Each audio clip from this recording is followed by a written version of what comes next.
Karibu tena mtazamaji wa Manyuzi TV kuendelea kupata dondoo za kimichezo hii leo zinazohusiana na mchezo wa dabi ya Kariakoo ambao unaendelea hivi sasa katika viunga vya Meja Jenerali Isamuhyo jijini Dar es Salaam. Mchezo wa dabi ya Kariakoo kati ya Simba Sports Club dhidi ya Young African Sports Club, ambako kwa sasa mchezo huo umekwenda mapumziko baada ya kukamilika kwa dakika 45 za kipindi cha kwanza, huku kwa upande wa klabu ya soka ya Simba ikiondoka na ushindi wa mabao mawili dhidi ya klabu ya soka ya Yanga ambayo imepata goli moja katika dakika 45. Magoli ya Simba yakifungwa dakika za mwanzoni kabisa zikifuatana, goli la kwanza likifungwa na mchezaji Ribase Geye kutoka Simba Sports Club na goli la pili likifungwa na mchezaji Kratos Chota Chama. Huku kwa upande wa klabu ya soka ya Young African Sports Club, Dube anayandikia goli la kwanza kwa upande wa Yanga.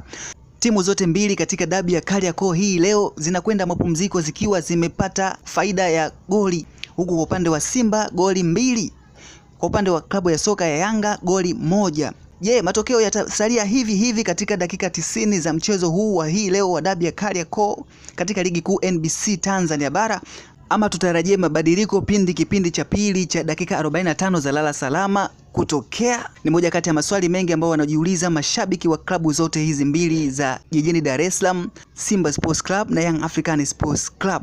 Bwana, ya kwetu ni macho, tuendelee kushuhudia mchezo huu wa hii leo ambapo timu zote zimeingia zikiwa na morali ya hali ya juu kuhakikisha zinaondoka na ushindi katika mchezo wa hii leo. Tumeona Simba Sports Club akiwa ni wa kwanza kupata matokeo ya kuridhisha akimshambulia Young African Sports Club na kupelekea kupata ushindi wa magoli mawili. Vipi kwa upande wa klabu ya soka ya Yanga?